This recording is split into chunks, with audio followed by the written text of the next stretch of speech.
pour ceux qui n'auraient pas encore reçu ce numéro de CyberRun consacré à la souveraineté, il vous suffit en fait de taper votre adresse email sur cyberrun.net avec un seul R. Et donc vous aurez comme ça le petit pendant, on va dire, de cette table ronde et de ce live. Voilà. Alors, donc autour de moi, 4 personnes. Enfin, allez-y, présentez-vous chacun votre tour. Allez, Cathy, allez, honneur.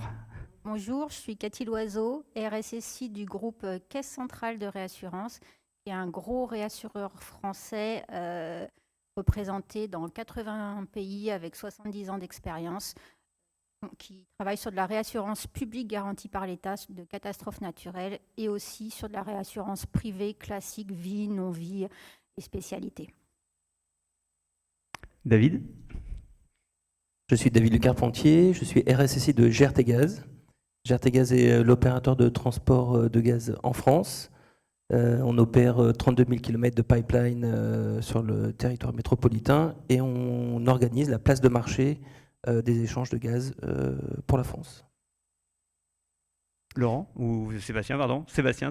Et bonjour à tous, Sébastien View, je suis directeur cybersécurité produit chez StormShield, qui est un éditeur français de produits de sécurité, donc firewall, endpoint, chiffrement, et le leader européen en solution de firewall. Voilà. Et Laurent, voilà. Bonjour à tous, directeur technique Squad. Alors Squad, on est un cabinet de conseil en cybersécurité, cabinet de conseil français. On est qualifié PACI et 700 collaborateurs, 700 experts, basés sur toute la France, et là pour accompagner nos clients et monter leur niveau en cyber. Et juste la qualification PACI, vous nous redites juste en un mot ce que c'est ? Alors, qualification PACI, c'est prestataire d'audit en sécurité système d'information, qui est une qualification de l'ANSSI, et qui nous permet d'assister nos clients qui peuvent être opérateurs de services essentiels, OIV, dans le cadre des processus d'homologation de leur système d'information critique. Bon, alors on va pouvoir commencer. Moi, j'entends encore trop de RSSI qui me disent la souveraineté, ça me concerne pas, c'est pour les autres, c'est pour ceux qui sont des opérateurs essentiels, justement, au genre de... Ça, je sais pas, ça vous rappelle pas des petites phrases qu'on entendait sur la cybersécurité il y a quelques années, ça ? Peut-être Cathy ? Moi, je ne les ai pas entendus, en tout cas, dans le contexte de mon entreprise et dans mon réseau. Mais en tout cas, ce qu'il faut se dire, c'est qu'il faut vraiment voir la souveraineté comme un ensemble de risques à analyser et à réduire. Et on a l'habitude, en tant que RSSI, de faire cet exercice avec les métiers, sur leurs projets métiers. Mais c'est vrai que malheureusement, sur les produits de sécurité, c'est plus rare, en tout cas dans les ETI ou les PME. Je ne parle pas des grands groupes, hein, mais on le fait moins souvent sur les produits de sécurité, tout simplement par manque de temps et manque de ressources. Et c'est bien dommage parce que ça peut générer de gros risques. En gros, vous êtes en train de nous dire que ceux qui s'occupent de la sécurité oublient de s'intéresser à la sécurité des produits qu'ils utilisent ? Ils n'oublient pas de s'y intéresser, mais ils ne le formalisent pas forcément sous forme d'analyse de risque partout. Ça serait-il un sujet qui dérange ? Peut-être Cathy ou Sébastien, je ne sais pas. Bah, je pense qu'on peut aller, je vais aller dans le sens de Cathy. C'est vrai que souvent dans les analyses de risque des systèmes d'information qui peuvent être faites, disons qu'on oublie régulièrement d'analyser le risque des mesures correctives qu'on place dans un système. C'est-à-dire qu'on fait notre analyse de risque et on place des mesures pour abaisser le risque, mais on ne pense pas au risque induit par cette nouvelle mesure. Et en général, ça fait fortement augmenter le risque. Parfois, il arrive même qu'on induise un nouveau risque qui n'existait pas avant. Alors, quand on parle de de disponibilité, c'est assez intuitif. On se dit, si je rajoute un logiciel, une boîte, ça va être forcément moins disponible puisqu'il peut tomber en panne, alors qu'avant, ça ne pouvait pas tomber en panne. Donc ça, c'est logique, c'est intuitif. Par contre, sur la confidentialité, sur l'intégrité, c'est un peu moins évident et ça existe. On a un exemple conséquent de backdoor ou de manipulation. Ouais, alors introduite. on va y revenir, mais juste Tu veux avant. déjà Ouais, moi j'aurais bien voulu qu'on reparle un tout petit peu peut-être avec Cathy avant. Finalement, ces systèmes, ils s'exécutent au cœur tous ces outils de sécurité qui s'exécutent au cœur des systèmes. Écosystèmes Voilà, exactement. et Et donc, des systèmes d'information. voilà, est-ce que vous pouvez nous réexpliquer un tout petit peu finalement pourquoi est-ce qu'ils ont des droits plus élevés et quelles sont les conséquences? Ils ont forcément des droits plus élevés vu, vu que c'est de la sécurité et qu'on a besoin d'administrer, ce qui peut générer des risques assez forts de propagation virale ou de violation de données. Mais en fait, le risque ne va pas être que sur le fait qu'il y ait des droits élevés. On voit de plus en plus de nos jours des solutions de sécurité qui sont hébergées dans le cloud. Les entreprises vont de plus en plus vers ces solutions de sécurité. Et donc, on va être aussi sur des risques assez inhérents au cloud, finalement. Des risques liés au manque d'auditabilité, de réversibilité, manque de compétences aussi internes, donc une dépendance technique assez forte. Et pour moi, un risque important que certains RSSI oublient, c'est le risque de coupure Internet. Et donc de disponibilité de l'outil de sécurité qui est là pour justement nous sécuriser. On le voit avec les EDR qui sont 99% du marché dans le cloud. Les EDR, ce sont? Alors, les Endpoint Detection and Response, en fait, c'est les nouveaux antivirus comportementaux, si on veut résumer en quelques mots. Donc, il faut vraiment prévoir, alors, même si on ne va pas forcément faire une analyse de risque, on n'en a pas les moyens humains et on n'en a pas le temps, mais en tout cas, il faut quand même prévoir ces points de difficulté et les adresser au moment de l'appel d'offres. Sébastien, je te redonne la parole. Donc, Ouais, pour finir sur les risques voilà, inhérents donc, aux solutions de sécurité. Ouais, exactement. Les différents types de risques et donc. Alors Cathy a parlé du risque de l'accès aux solutions, mais moi je voulais revenir sur les risques intrinsèques de ces solutions. C'est-à-dire qu'on sait que les backdoors existent, on a des exemples qui sont anciens. On a un Supermicro avec un chip qui était introduit par le gouvernement chinois sur des cartes mères. On a Juniper avec l'affaiblissement d'une solution de chiffrement. CryptoAG, une boîte de chiffrement qui a été noyautée depuis 1945 par la CIA. Infineon, Huawei, voilà, on en a pas mal des exemples. Alors c'est introduit à l'insu ou en connivence avec les éditeurs. Parfois il y a des introductions qui se font à l'insu de ces éditeurs. Attention, je ne pointe pas forcément du doigt la malveillance de ceux-ci. Et il ne faut pas oublier aussi le processus de développement de ces solutions de sécurité. Parce qu'une solution de sécurité mal développée, en tout cas dont la sécurité de son développement n'est pas assurée, ça veut dire qu'on peut introduire dans la chaîne de développement quelque chose de malicieux. On a le cas, on a eu Password State, dont les mises à jour ont été compromises, et c'est une version malicieuse qui a été mise à jour chez les consommateurs. On a eu CodeCov aussi, une solution cloud où un malware a été introduit, Kaseya, SolarWinds. Tout ça, ce sont des exemples de non-maîtrise, de compromission de la chaîne d'approvisionnement, de la supply chain, des frameworks comme Spring, Joomla, WordPress aussi, qui ont eu des cas comme ça. Donc, on voit ici qu'il y a l'importance d'avoir un développement durci, d'avoir un contrôle complet de notre chaîne. Et c'est pour ça qu'on se fait auditer, certains éditeurs, qu'on se fait qualifier par des organismes de confiance, de tiers de confiance, donc l'ANSSI ou l'ENISA pour l'Europe. Aux États-Unis, ça va être le CISA qui va auditer et certifier. Et c'est amusant parce que là, du coup, nous, on fait confiance aux solutions, aux agences européennes et françaises. Les Américains font confiance aux agences américaines. On commence à sentir la souveraineté, là, non? Tout à fait. Laurent? Peut-être rajouter quelques points un peu plus techniques. En fait, on monte un petit peu tout à l'heure sur les risques. En fait, on voit tous les produits de sécurité. En fait, dans le passé, l'intelligence avait été installée sur les sites et ce qu'on disait on-premise, c'est-à-dire dans notre environnement. Aujourd'hui, tout produit cloud, en réalité, on a un simple agent qui est au final une porte d'entrée dans l'entreprise et toute l'intelligence est dans le cloud. Donc si on raisonne un produit de sécurité, l'EDR, l'antivirus 2.0, aujourd'hui, finalement, l'intelligence est dans le cloud. On a un agent qui est piloté, il est efficace s'il est connecté à Internet. On voit aussi les tests d'efficacité. Il est plus connecté à Internet, il détecte quasiment pas grand-chose. Et ça introduit des risques parce que forcément, cette intelligence, elle a besoin d'informations. Donc il faut remonter de l'information est collectée. Et on va collecter des données dites télémétrie, mais en fait, derrière la télémétrie va se cacher énormément de choses. Parfois des données personnelles. Donc, il y a des risques autour de la gestion, de la protection des données. S'assurer de dire ce qui remonte au final, on sait que ça va aller dans un cloud qui n'est pas forcément un cloud de confiance, ça peut être un cloud américain, ça peut être des solutions X, Y, Z avec X personnes qui vont accéder. Donc, quelle information personnelle on y remonte? Minimiser cette information-là. Et deuxième point, on arrive sur les risques de cyberespionnage. C'est-à-dire quelque part, ce cloud a la main sur l'environnement informatique. Et donc, autant d'un côté, il nous sert à remonter, à détecter, etc. Mais typiquement, nos informations, quand on fait tester un fichier pour dire est-ce qu'il est sécurisé avant de l'ouvrir, il part dans une chambre de détonation, il est dans le cloud.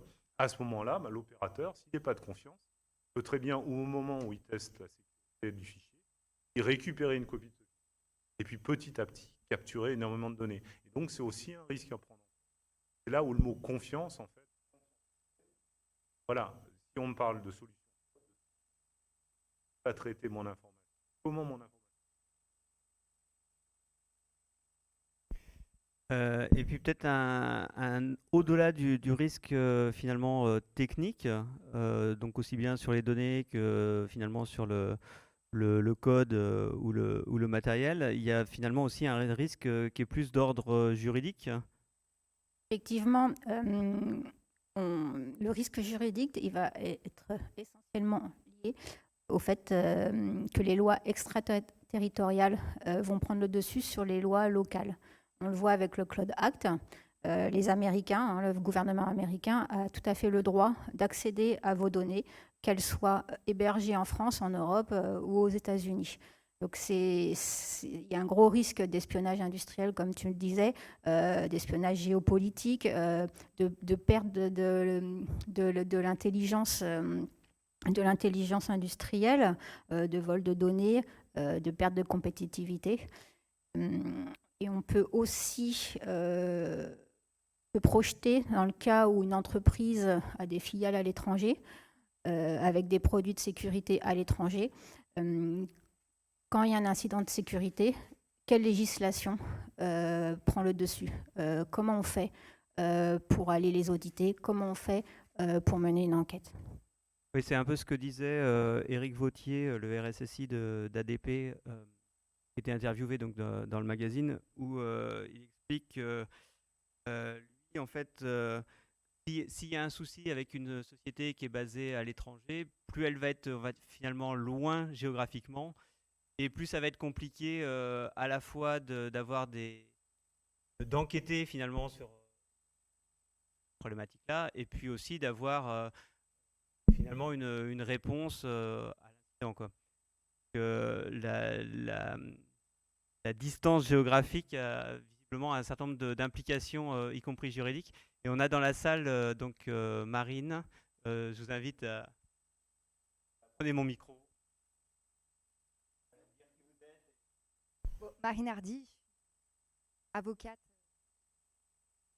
particulièrement.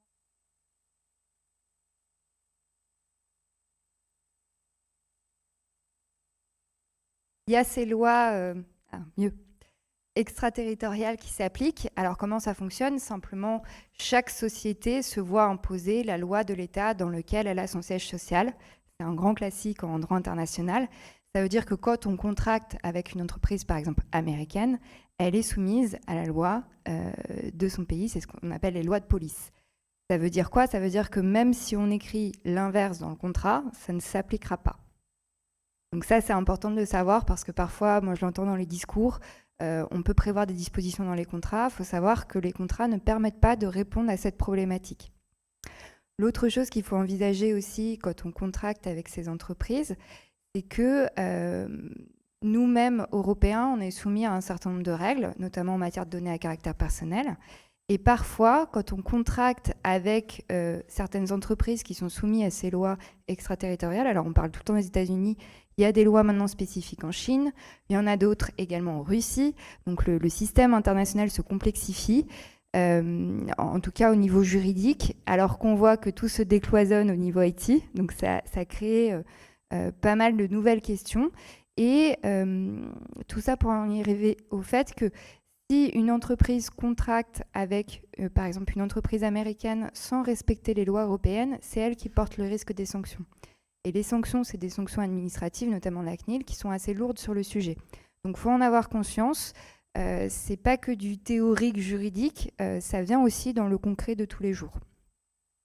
Le dernier point qui est intéressant en matière de souveraineté, c'est qu'il y a certaines zones aujourd'hui sur lesquelles la loi est assez discrète, par exemple sur les données non personnelles.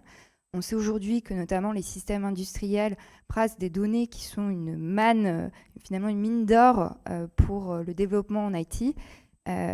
C'est intéressant contractuellement de peut-être prévoir et d'anticiper qu'est-ce qui peut être fait avec ces données et leur utilisation.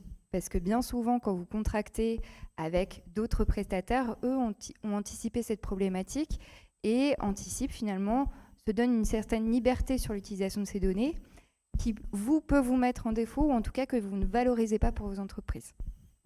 Voilà, donc je vous invite à vous pencher sur la question de ces risques juridiques.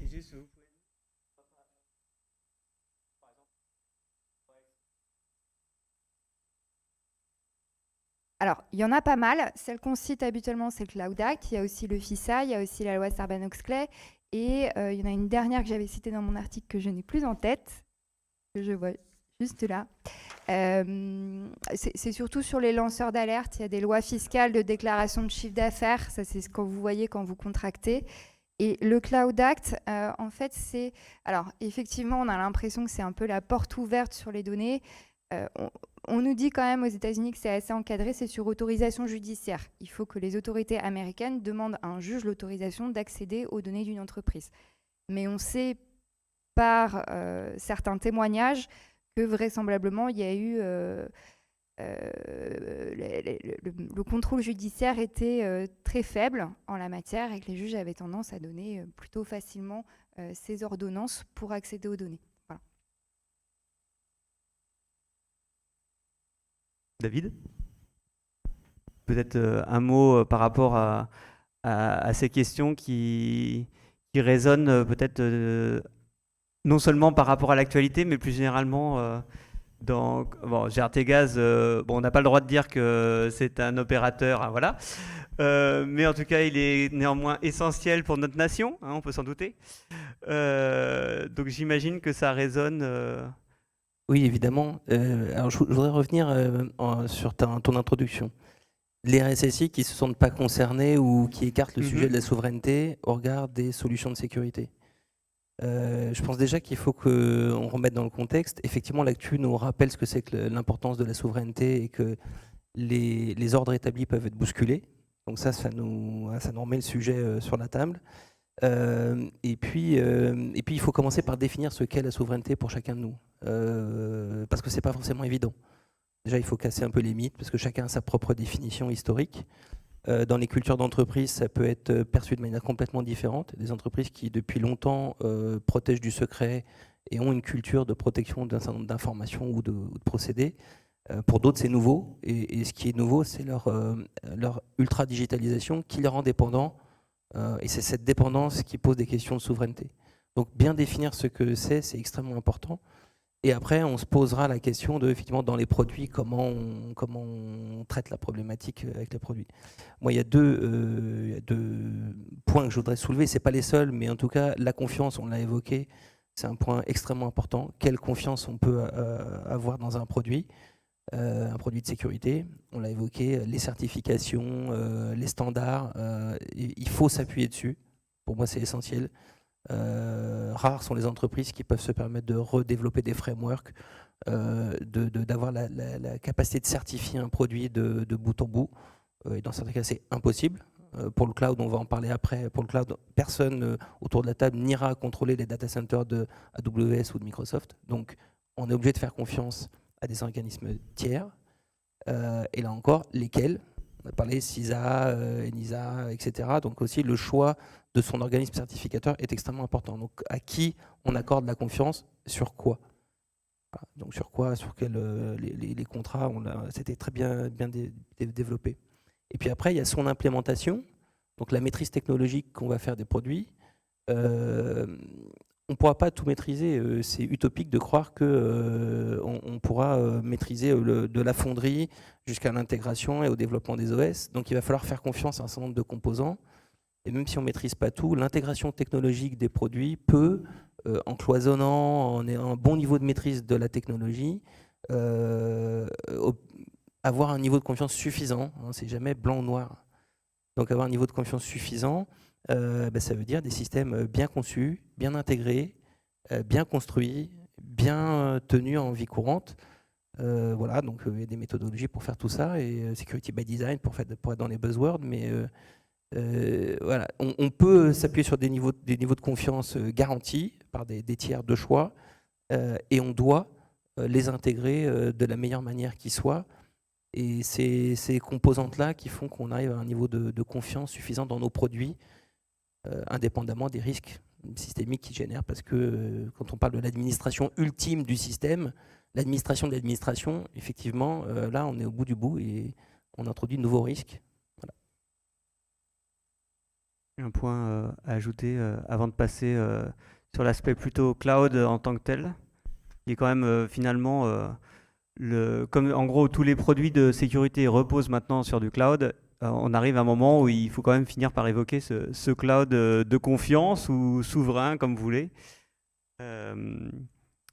Peut-être encore David d'ailleurs. Je pense que vos contraintes sont quand même assez fortes dans ce domaine. Alors, effectivement, nous, on a fait le choix de basculer une grande partie de nos activités dans le cloud public. Il y a en 2019, donc c'était un choix pour une partie de nos activités, avec toujours à l'esprit cette contrainte de l'extraterritorialité du droit, notamment pour la protection des données. Hein. On a fait le choix en 2019, 2018 le RGPD venait d'entrer en vigueur, donc évidemment on avait ça à l'esprit. On avait aussi à l'esprit qu'une partie de nos activités ne pouvait de toute façon pas, alors déjà techniquement et puis en plus réglementairement, être éligible à du cloud public. On n'avait pas la masse critique pour faire du cloud privé. Donc voilà, pour nous l'option était assez simple. On a continué à héberger, on va dire, traditionnellement l'informatique qu'on va appeler legacy ou autre. Et on avait aussi conscience que le seul cadre contractuel ne suffisait pas. Ça a été très bien exprimé tout à l'heure par les limites du droit. Hein. Pour autant, je voudrais qu'on ait un moment de compassion avec les RSSI qui doivent aller expliquer au reste de l'entreprise qu'il y a des risques de sabotage, d'espionnage, quand on n'est pas dans un contexte comme en ce moment. Aller expliquer qu'il y a un risque de retournement de situation ou de dénonciation du contrat, ou simplement de non-délivrance des services attendus pour des questions de priorisation géopolitique ou de dépendance à Internet, on passe un peu pour un fou. Donc l'actualité remet un peu le sujet au centre des débats, c'est bien, ça permet de le faire de manière, on va dire, posée, calme, on n'est pas encore trop impacté là, mais c'est extrêmement important. Et donc dans ce contexte-là, moi, ce qui me paraît déterminant, c'est de garder la maîtrise de ses choix dans la dépendance qu'on s'autorise, et donc la criticité, de bien identifier la criticité des systèmes ou des données. C'est aussi un problème de compétence, visiblement. Oui, de toute façon, de multi-compétences, hein, juridiques, on ne peut pas le travailler sans le juridique, l'IT évidemment, et les métiers, hein, ça a été très bien dit par Cathy, les métiers doivent être là. Voilà, donc il faut avoir tout ça en tête pour se projeter sur du cloud, et puis aussi être en veille. La réglementation bouge beaucoup, ça a été dit, la complexification, la nôtre d'ailleurs, hein, européenne, hein, elle bouge pas mal et elle va continuer à bouger. Donc il faut être très attentif, bien mesurer les impacts et être capable de se projeter avec un horizon le plus lointain possible, parce que les orientations sont, une fois qu'on est... on reparlera peut-être de la réversibilité tout à l'heure, mais une fois qu'on est parti dedans, hein, c'est extrêmement compliqué de faire marche arrière, ne serait-ce qu'économiquement. Et je crois que vous vouliez mettre une illustration sur Microsoft en Chine. Alors oui, un exemple assez récent de choix de souveraineté. La Chine a annoncé qu'elle décidait de bannir, je reprends les termes de la presse, hein, de bannir les operating systems de chez Microsoft pour ces systèmes gouvernementaux, étatiques. Bon, c'est une question de souveraineté, on n'aime pas, mais voilà, ça démontre la nécessité de faire des choix, de mesurer les risques et de prendre les bonnes décisions derrière en termes de dépendance. Ça peut être sur des composants, sur du logiciel, sur de l'OS ou sur des compétences. Laurent, sur les réglementations? Normalisation, réglementation, enfin, l'histoire sur le cloud, c'est vrai que d'un point de vue normalisation, il y a déjà eu une activité autour de l'ISO, donc avec la 27017, 27008, qui sont des installations cloud finalement pour la gestion de la sécurité, les mesures de protection et les mesures de protection personnelle. Ça, c'est à peu près 2015. En 2016, en France, on a vu apparaître une première qualification et une première exigence par l'ANSSI à travers d'un label qui est le SecNum Cloud, qui a ensuite évolué de manière importante, qui est arrivé, je pense, en mars de cette année en version 3.2 de mémoire. Version 3.2 qui prend en compte cette fois-ci, en fait, des problématiques de loi et puis de loi extra-européenne qui peut dire que finalement, un Américain peut demander d'accéder à mes données, etc. Et comment je me protège de ça? Donc il y a des nouvelles exigences, des exigences supplémentaires qui ont été ajoutées en fait au catalogue d'exigences. Plutôt, il y a la même chose, il n'y a pas de recette miracle. Si on veut se protéger de ces lois, etc., là, que le service doit être hébergé en Europe, bah, il doit être aussi opéré en Europe. Il opère son système à distance de dire bah, extrais-moi des données.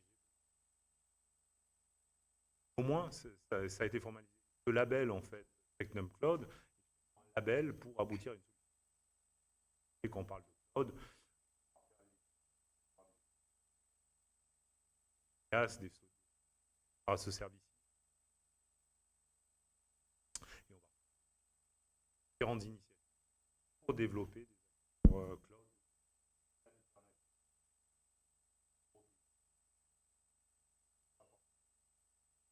Sur toutes les offres.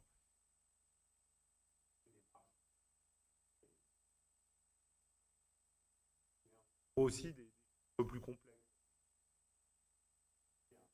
On va opérer en France, on va opérer en Europe.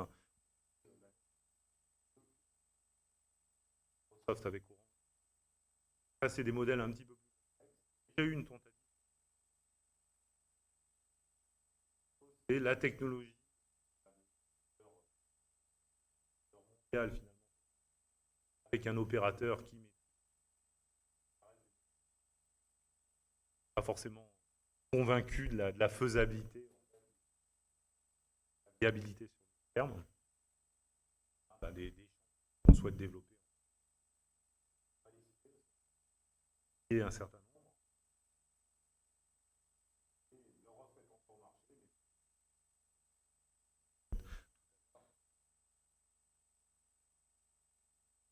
Vous pensiez genre à Jaguar, OVH, Nubo, c'est cela? Par exemple. Je voulais pas faire de pub. Il y en a d'autres, et voilà, faut pas oublier les autres. Et si vous m'aviez aussi parlé de la réglementation qui reste quand même, comment dire, vous parliez de rond et de carré et de la difficulté finalement. Enfin, au départ, c'était plutôt des outils qui étaient destinés à du on-premise et qui quand même, des outils de réglementation étaient au départ sur du on-premise et aujourd'hui se tournent sur du cloud et qu'il y a quand même un décalage entre les outils et les besoins. Comme ça. Je vois la recette de cuisine. Recette. Donc en fait, on a pris c'est la 27002, le catalogue, on le fait évoluer de temps en temps. On les adapte. C'est vrai que les questions là, sont différentes, c'est-à-dire au-delà de la technique, les problématiques, la dimension organisationnelle. La dimension organisationnelle est nettement différente, c'est-à-dire une solution qui est d'un acteur non souverain, qui est on-premise installée, finalement elle est cloisonnée dans un environnement, opérée par du personnel en local, elle est maîtrisée. Si demain le support s'arrête, il Il n'y a pas de viabilité sur la souveraineté de l'entreprise en tant que telle.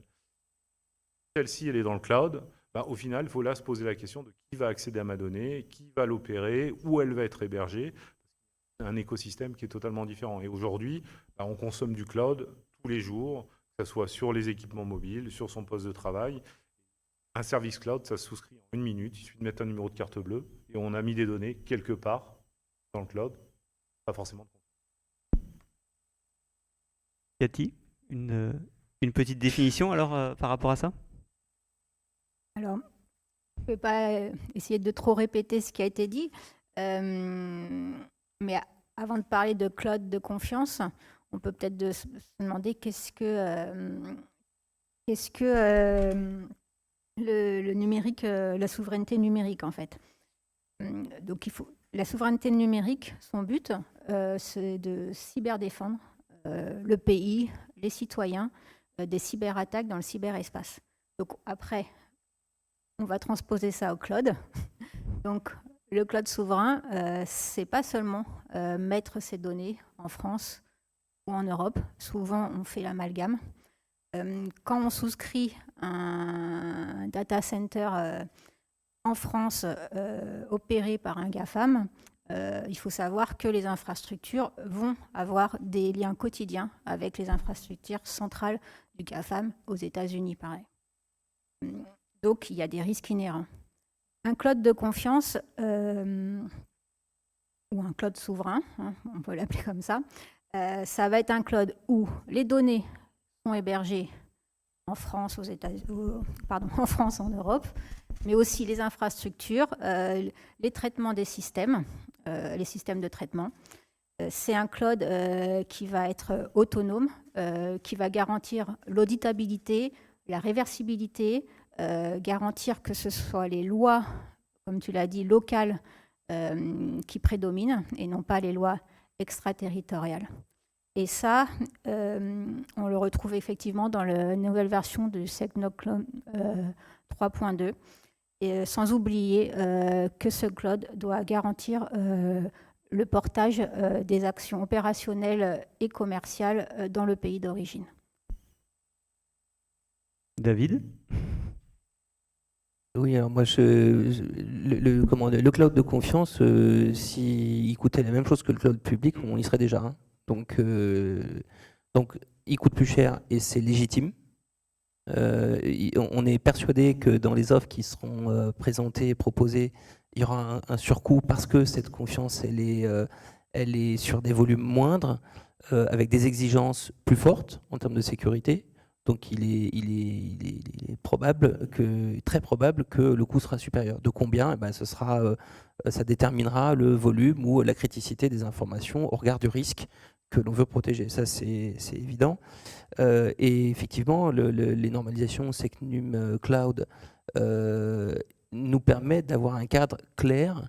Je rajouterai seulement dans tous ceux que tu as cités l'exploitation et administration, aussi opérée par des tiers de confiance, hein, pour éviter que ce soit opéré par on ne sait qui. Et c'est extrêmement central dans le choix du fournisseur de services.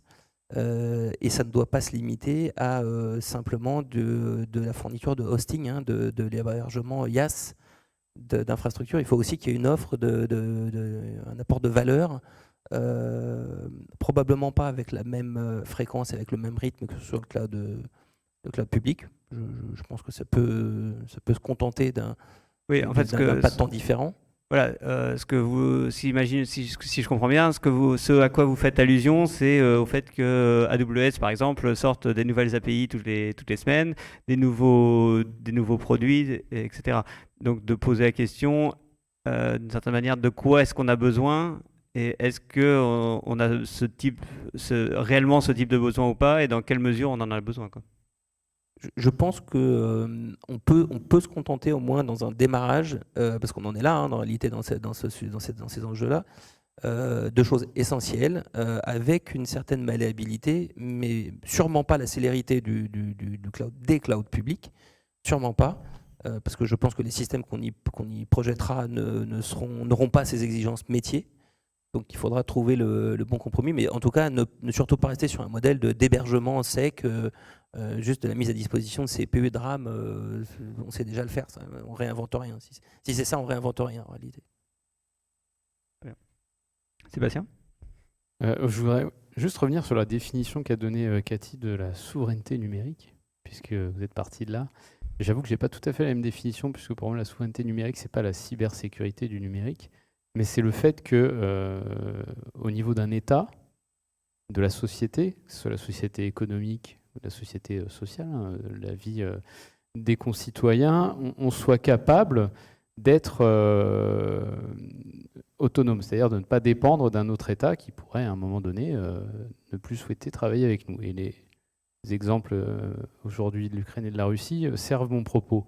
Et du coup, dans cette partie du cloud, le vrai sujet, au-delà de parler de la réversibilité, qui pour moi est un doux rêve, hein, parce que la réversibilité au sens récupérer de données, oui, mais au sens passer le service de chez A à chez B en moins de 2 jours ou de 10 jours, c'est un fantasme, hein, étant donné les complexités techniques derrière.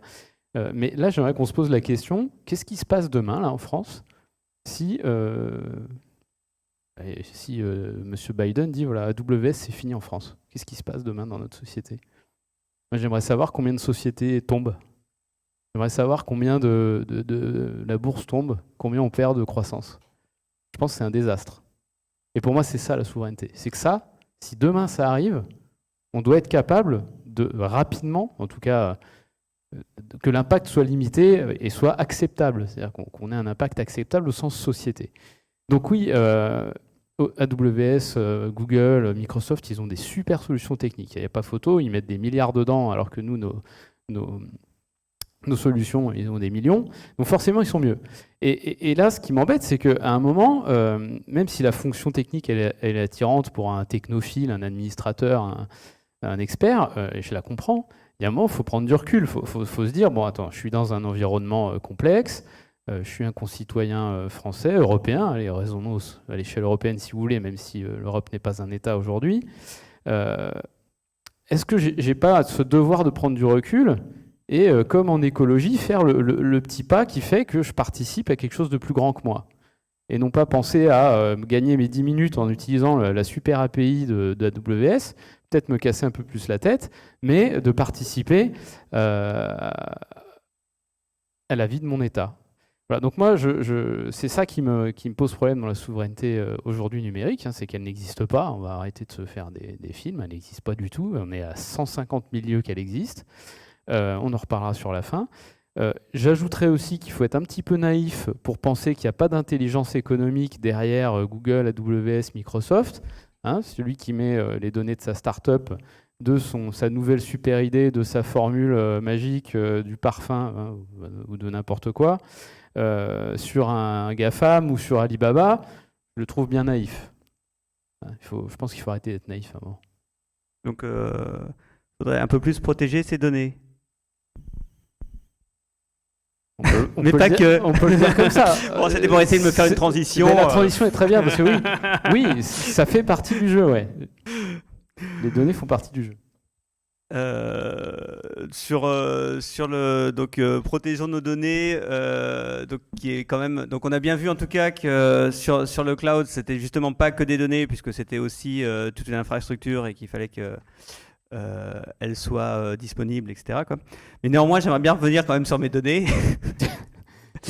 Et comment, qu'est-ce que je peux faire en fait pour protéger plus mes données, parce que pour certains, c'était quand même un peu un moment aussi le graal de la souveraineté. Bon, alors ok, on avait abandonné l'infrastructure, on voit qu'en fait, bon, c'est pas jouable, mais c'est pas grave.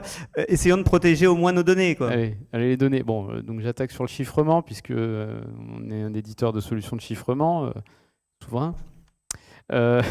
Alors oui, le chiffrement, mais pareil, dans le chiffrement, il y a plein de choses à prendre en compte.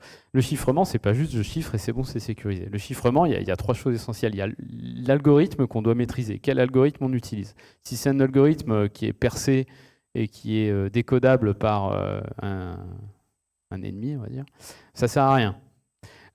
Deuxième chose, il y a l'implémentation de l'algorithme, c'est-à-dire quand on va l'implémenter dans un chip un chip AES, un AES étant un algorithme de chiffrement, un chip sur un hardware qui va automatiser le chiffrement, ou alors un logiciel qui implémente cet algo de chiffrement, il faut en avoir confiance dans cette implémentation. Quand le chip il vient d'une usine en Chine, il y a déjà eu des cas où il arrive, il chiffre, mais il peut être facilement déchiffré. Et la troisième chose, c'est le cycle de vie des clés. Les clés qu'on utilise pour chiffrer, si quelqu'un a la clé, ça ne sert à rien de chiffrer. Donc c'est générer la clé, c'est renouveler la clé, c'est stocker cette clé. Voilà, ça, c'est essentiel. Et évidemment, après, on adapte toutes ces exigences, on adapte notre niveau on va dire de paranoïa aux données et aux risques qu'on veut faire prendre à nos données. Donc si on est hyper paranoïaque, on sécurise ces 3 éléments.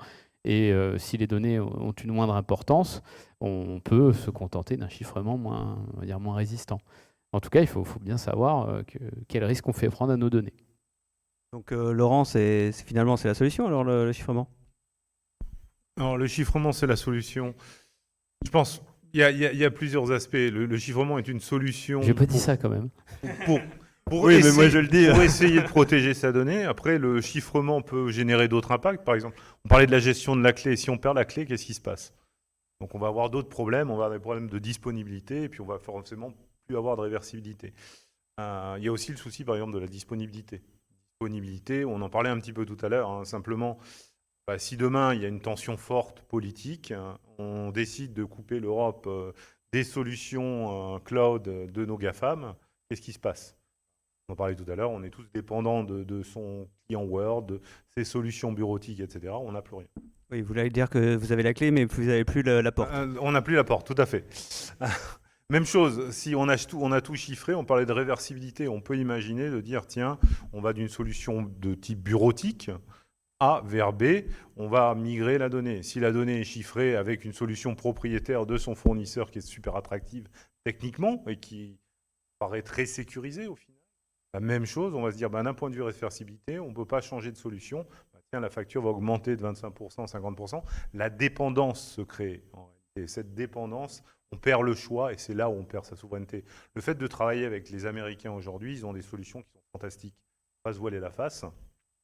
Techniquement, elles sont attractives. Donc, les personnels techniques sont attirés vers ces solutions. Il y a des enjeux commerciaux qui sont énormes. Ce qu'il faut garder, c'est la maîtrise. C'est la capacité, en fait, à prendre un choix et à dire je peux migrer. Quand on raisonne disponibilité, il n'y a pas de solution miracle. On le disait, de basculer tout de Microsoft vers Amazon en 5 minutes, pas rêver, ça n'existe pas. On est parti sur un projet de 2 ans et pendant 2 ans, on va payer la facture. Basculer dans Microsoft ou dans Amazon, là, il y a des solutions techniques fantastiques. Donc, on peut avoir de la disponibilité dans Microsoft, dans Amazon, dans les grands clouds. On peut l'avoir aussi dans nos acteurs souverains, dans les OVH, dans les Jaguars. Mais c'est vrai que ce facteur disponibilité, du jour au lendemain, une tension politique forte, ça peut arriver, on ne le souhaite pas, mais on peut se retrouver coupé du monde. Oui, et vous parliez aussi de la dépendance. En fait, quand vous chiffrez vos données, vous perdez aussi un certain nombre si on prend Office 365, très simplement, vous chiffrez vos données, vous ne pouvez plus faire une recherche dans vos docs. Donc c'est aussi ça que ça implique, c'est que finalement, c'est très tentant de donner ces clés à Microsoft pour continuer à profiter de l'ensemble des fonctions. Mais à ce moment-là... Là, je pense que je vais pointer sur un autre numéro de CyberRun qui est la bonne analyse de risque au final. C'est-à-dire qu'il faut savoir d'un côté mesurer les risques par rapport aux bénéfices et pouvoir faire des choix. Certaines entreprises ont dit moi j'amène ma propre clé. Après quand on amène sa propre clé, il faut la sécuriser, il faut s'assurer qu'on ne la perde pas. La clé elle ne doit pas finir dans un coffre-fort. On va fermer un jour, on va la perdre et puis comment on va revenir en arrière.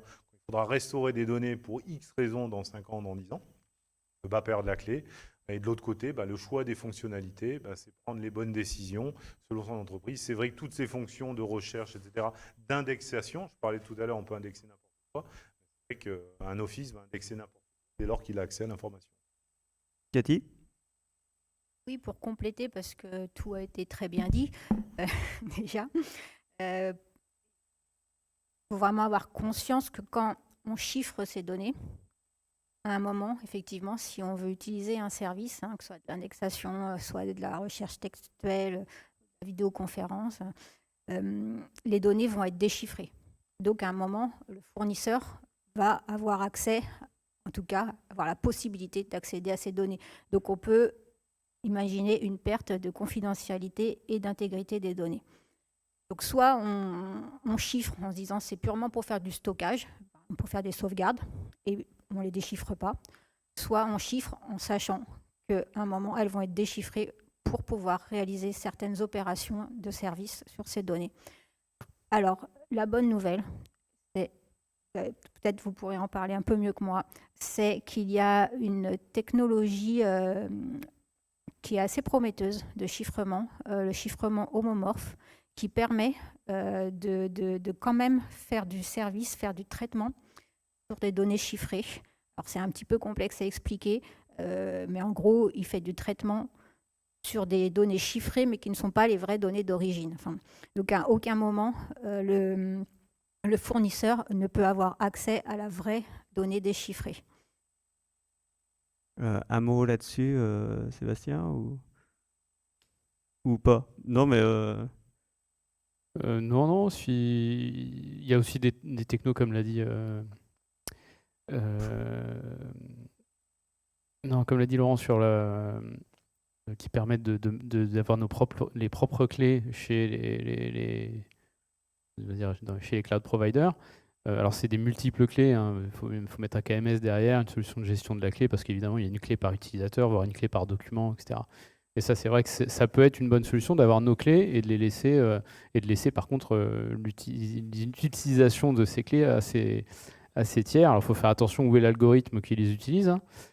Il faut être aussi confiant dans l'algorithme qui les utilise, parce que la vulnérabilité peut venir de là. Donc ça, c'est l'une des réponses on va dire, à la souveraineté des données, et j'utilise volontairement pas le terme de souveraineté numérique ici, qui est beaucoup plus large, mais là, ça peut garantir la souveraineté des données, en tout cas que ces données ne sont accédées que par leurs propriétaires. David ? Oui, alors je crois qu'on a, en tout cas autour de la table, définitivement tué la réversibilité.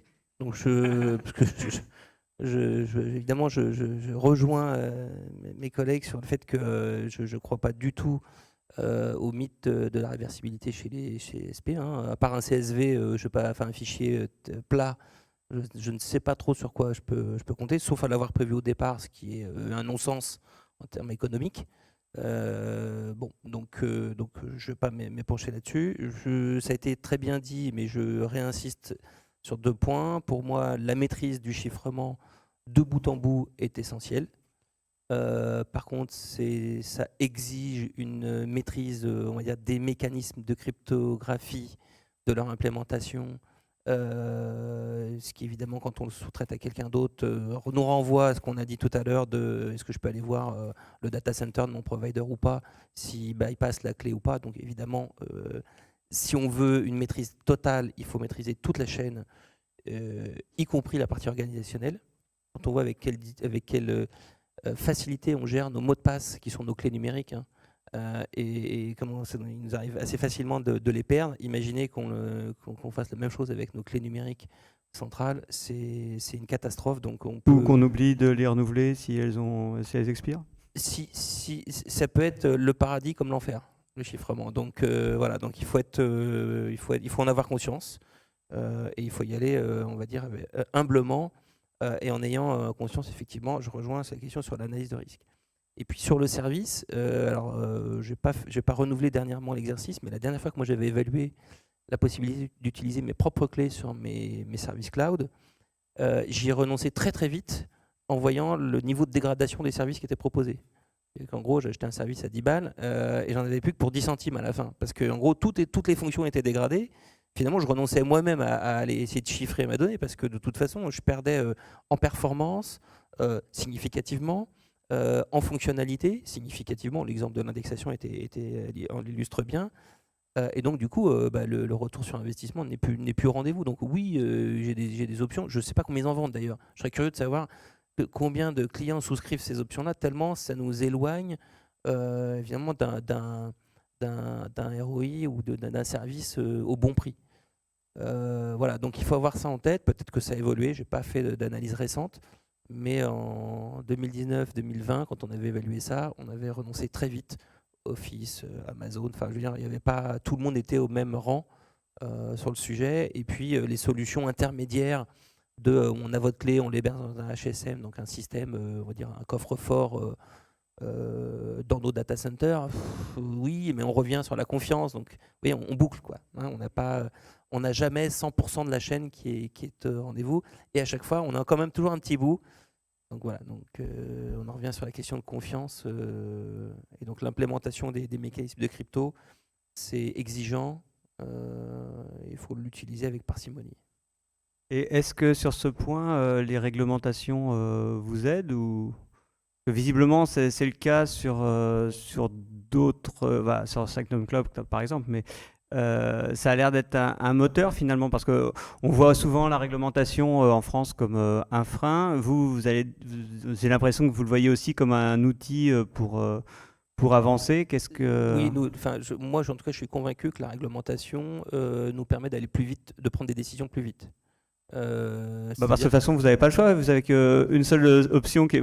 Non, on a toujours le choix d'interpréter et d'adapter la réglementation aux bonnes données, aux bons risques. Évidemment, par contre, ça simplifie les débats interminables et les questionnements interminables sur les analyses de risque pour valoriser la probabilité de l'éventualité qu'Amazon nous pique la donnée. À un moment donné, quand on a dit, OK, ça, on ne met pas dans ce type de cloud, ou ça, on le met dans un cloud dit qualifié souverain, c'est tout de suite beaucoup plus simple. Et on ne perd pas de temps à justifier, valoriser. Alors, en ce moment, ce serait formidable, hein, si je devais faire l'étude maintenant pour protéger des données sensibles, cloud souverain, pas souverain. En ce moment, vu le contexte géopolitique, ce serait relativement facile à mettre sur la table. Je peux vous assurer qu'il y a encore un an, c'eût été un vrai sujet. Donc, et à mon avis, il aurait fallu que j'affûte mes arguments pour amener quelque chose qui soit, qui plus est, économiquement intéressant. Voilà. Donc la réglementation aide, et puis je pense qu'elle, ça avance un petit peu sur la conclusion, mais elle amène aussi la part de responsabilité de l'État qui doit aussi nous protéger la société de risques qui dépassent les entreprises. La protection contre les influences extérieures, influence économique, intelligence, etc. Évidemment que les entreprises n'ont pas les moyens de mesurer la menace et d'y faire front. Donc l'État peut jouer aussi un rôle de rempart au travers de la réglementation. Ça me fait penser à un autre point qu'un de vos clients m'a parlé. Et alors lui, en fait, pour faire simple, c'est un acteur du transport qui est donc sur la planète et qui est aussi un opérateur de services essentiels et qui se retrouve en fait à être confronté à plusieurs souverainetés. Donc si j'ai bien compris le principe, c'est quand on a besoin de placer des choses critiques, on les met donc dans un cloud souverain. Sauf que lui, il faudrait qu'il en mette il faudrait que ces données elles soient par exemple dans son cloud souverain chinois, dans son cloud souverain français et dans son cloud souverain US. Sauf que le paquet, il part d'un endroit à l'autre et comment est-ce qu'il peut faire pour qu'on puisse continuer à traquer le paquet? Ça avait l'air d'être un vrai problème pour lui. Je pense, c'est le cas pour pas mal d'entreprises qui travaillent à l'international, qui ont des réseaux de distribution en général, donc qui sont présents dans le monde. On parlait de la Russie. La Russie, je me souviens de discussions où il faut une copie des données hébergées localement en Russie. On va se poser si on a un système central, comment on fait. Singapour, de la même manière, on va dire, tiens, je veux une copie de mes données à Singapour. En fait, chaque réglementation, et là, c'est plus un problème légal, c'est-à-dire que j'ai une vue technique de la chose, et c'est vrai qu'il faut pouvoir répliquer cette donnée, la traiter au bon endroit, avoir un système distribué, et dans certains cas, là, finalement, les GAFAM peuvent être aussi un atout, parce qu'un Microsoft, ils sont partout dans le monde. On peut déployer sa donnée et utiliser cette capacité partout dans le monde pour essayer de la processer au bon endroit. Et c'est vrai qu'on prend une entreprise de quelque taille, même si elle est grosse, elle ne peut pas se payer un data center dans tous les pays du monde si elle doit distribuer ses produits à l'international. Donc là, il y a encore une question d'investissement, de souveraineté par rapport au traitement de la donnée. Oui, et puis là, je pense qu'on sort du sujet de la souveraineté numérique ou de la souveraineté sécu. En fait, on en sort. Faire taper sur les doigts. Là. Non, mais là, le sujet, on parle d'une entreprise en particulier, de ses données. Donc, on parle de la confidentialité des données de l'entreprise et des risques qu'elle peut encourir vis-à-vis de cette confidentialité. Mais on sort du sujet de souveraineté numérique d'un État, je pense. peux juste poser une question. Là, je vous entends parler en gros de la LPM et de la directive Nice. Alors, je ne connais pas bien la LPM, je connais bien la directive Nice. J'ai vu nulle part marqué déjà que c'était interdit d'aller dans le cloud. Bon, même si finalement, pour être en respect des règles, finalement, on ne peut pas y aller. Et en fait, je vois nulle part marqué en fait, où on peut mettre ces données dans du cloud souverain. Donc, j'ai peut-être mal compris ce que tu as dit quand tu disais qu'il faut aller vers du cloud souverain. J'ai pas compris si tu parlais des données essentielles, enfin sensibles, ou pas. Non, je disais juste que si une réglementation nous permet d'aller dans un cloud qualifié de souverain, ça nous simplifie la tâche pour prendre les décisions et aller déposer les données, les systèmes, les traitements au bon endroit. On a intérêt, enfin, il y a un intérêt technique, organisationnel à utiliser les clouds, les clouds qui soient souverains ou publics. C'est juste que à quel coût est-ce que la réglementation me l'autorise? Pour ce qui est vital, ça reste pour l'instant, on va dire, en data center classique. Donc il n'y a pas d'obligation à y aller. Aujourd'hui, c'est plutôt l'inverse, c'est qu'il y a une obligation à ne pas y aller. Ou en tout cas, par le fait des exigences techniques qui s'imposent plutôt. Voilà, c'est plutôt dans l'interprétation qu'on fait de la réglementation qu'on naturellement on s'interdit d'y aller. Voilà. Mais du coup, moi, là, je fais un appel à l'ANSSI. Ce serait plus simple pour nous que ce soit écrit noir sur blanc. Vous n'avez pas le droit d'aller dans le cloud, vous avez le droit aussi, vous y aller dans des clouds souverains. Voilà, ce serait plus simple pour tout le monde et pour les débats internes aussi. Mais peut-être, d'ailleurs, ça montre aussi que ces problèmes de souveraineté dépassent aussi le problème juste du cloud. C'est-à-dire que les réglementations en fait, de l'ANSSI et les visas en général de l'ANSSI ne concernent évidemment pas que les produits du cloud. Et est-ce que la remarque que vous faisiez sur ça vous aide, la réglementation, est-ce que ça s'applique aussi à d'autres visas ou c'est quand même pour l'instant moins prioritaire?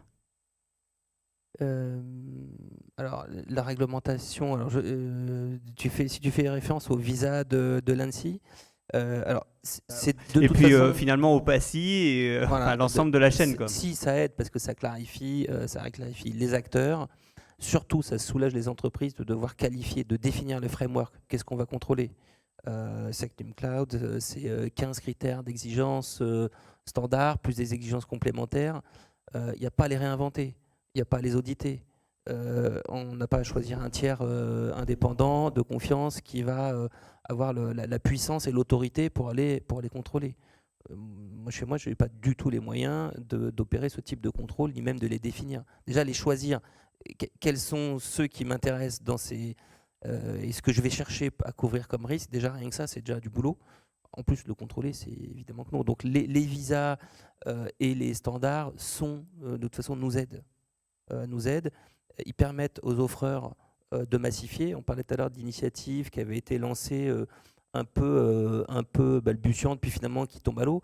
Elles tombent à l'eau parce que, selon moi en tout cas, parce que la réglementation n'encourage pas et n'encadre pas suffisamment pour soutenir des démarches nationales ou européennes, en disant écoutez les gars, sur ce type-là, c'est sérieux, allez-y, soutenez la démarche parce qu'il y a un intérêt qui dépasse le simple choix technique d'une entreprise.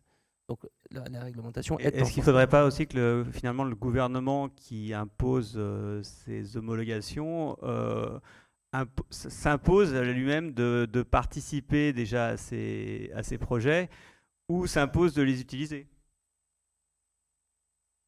Bah, ça serait mieux, mais il le fait déjà un peu. Mais... Oui, je crois aussi. Oui. Pas totalement, mais il essaye, on va dire. Conclusion, Cathy? Non, mais en général, sur le gouvernement, sur... Une conclusion sur la souveraineté. Alors, bon, là, on en a parlé. Je pense que la France, l'Europe, on a pris beaucoup de retard sur tout ce qui est numérique. On le voit bien, on est très dépendant des GAFAM, c'est vu lors du Covid. Si le travail a pu continuer, si les relations sociales ont pu continuer, c'est en grande partie grâce aux outils des Américains. Donc on a créé cette dépendance. Et si on veut reprendre le dessus et reprendre la souveraineté numérique, l'État doit continuer d'investir massivement dans les nouvelles technologies, dans l'innovation, que sont l'intelligence artificielle, le big data, le quantique, la protection des données sensibles. Il faut aussi qu'ils pondent des règles, des normes, mais qui soient reconnues de façon internationale. Voilà, donc il y a encore beaucoup de travail, mais on va vers ça. Mais on a beaucoup de retard à rattraper, à mon sens. Et il faut aussi que les entreprises jouent un rôle là-dedans. Il faut oser, en fait, investir, prendre des solutions de start-up françaises innovantes, même si elles ne sont pas encore chez nos concurrents. C'est des choses que dans les appels d'offres, on demande souvent les références clients et on a du mal à aller vers des solutions innovantes, à prendre le risque. Et je pense qu'il faut prendre le risque d'aller vers ces solutions françaises pour aller vers de la souveraineté. Et de toute façon, au quotidien, on le voit que pour travailler sur tous les thèmes, c'est beaucoup plus facile de travailler quand on est avec des entreprises avec une certaine proximité, avec du support, du dev, du commercial situé en France. Ça facilite, merci, beaucoup les relations et donc l'agilité des projets. Vous voulez dire, cher RSSI, qu'il ne faut pas forcément aller chercher dans le Magic Quadrant le produit? Magic Quadrant qui est rédigé par un Namé. Oui, et puis il faut payer pour être dans le Magic Quadrant, donc cher. Vaut mieux regarder Payer le cher. mitre, dans ce cas-là. Il vaut mieux regarder le mitre. David? Ouais, en guise de conclusion, je dirais qu'il faut effectivement savoir de quoi on veut se protéger. Enfin, la souveraineté, c'est ça, faire ses choix, de quoi on veut se protéger. On a évoqué les analyses de risque, la capacité à bien identifier de quoi on veut se protéger, comment on veut l'opérer, par qui. Voilà, ça c'est un peu caractériser le sujet. Et je pense surtout qu'en tant qu'RSSI, il faut qu'on ait le courage et surtout ne pas être crédule sur la manière d'aborder la vraisemblance.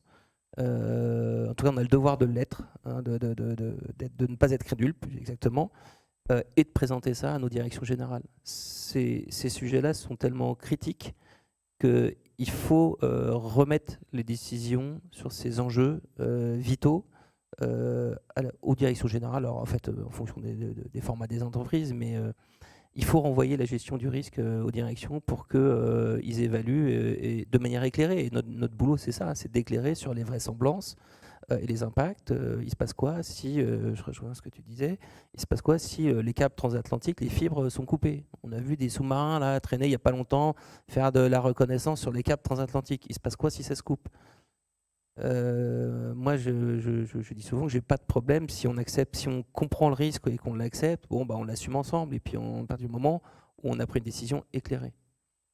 Donc, je pense qu'il faut qu'on ose aller présenter ça à nos directeurs de manière. Oui, c'est une sorte aussi d'autocritique du RSSI par rapport à ses propres solutions. Alors que souvent, pour faire simple, il dit au métier, oui, il faut sécuriser vos trucs, mais en introduction, tu disais les RSSI ne se sentent pas concernés. En fait, ils écartaient, et j'en fais probablement partie, ils écartaient a priori la partie de vraisemblance, le truc très improbable, très impactant, mais très improbable. Et la vraisemblance, pour éviter de passer pour un illuminé, il écartait et puis il revenait sur des trucs beaucoup plus terre à terre.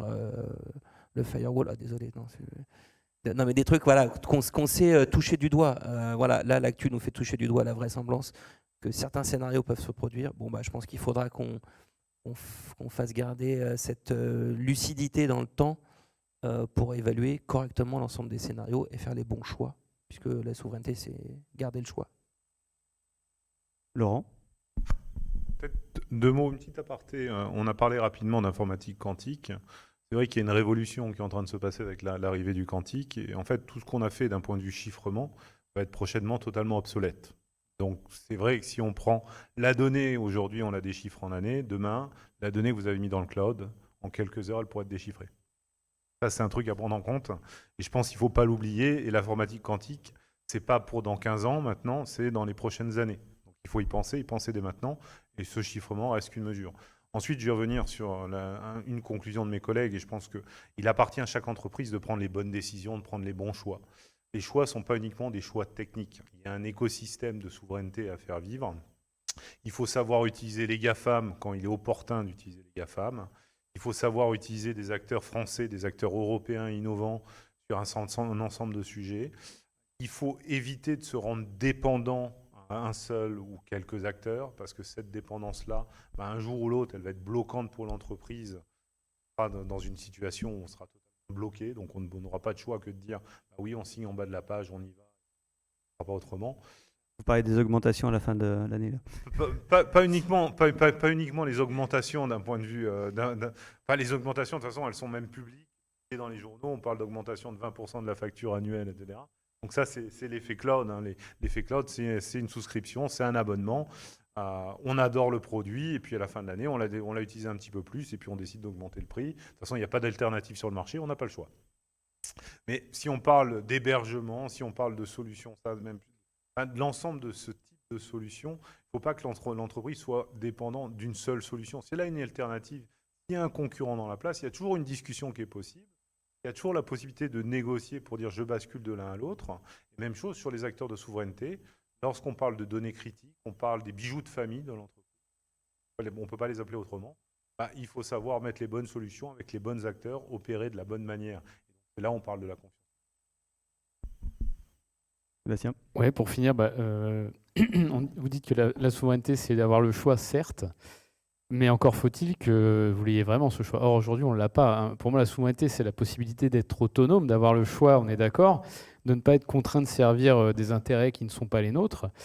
Et ce n'est pas l'autarcie. Mais ça veut dire quoi d'avoir le choix? Ça veut dire que, je vais prendre un exemple. Aujourd'hui, est-ce que vous pouvez acheter un smartphone ou un PC vraiment fait en France? C'est-à-dire où la France saurait être autonome sur la fabrication d'une solution numérique. Vous faites quoi aujourd'hui sans PC, sans smartphone dans le pays? Il n'y a plus de numérique. Hein. Le full digital qu'on a aujourd'hui, il n'existe plus.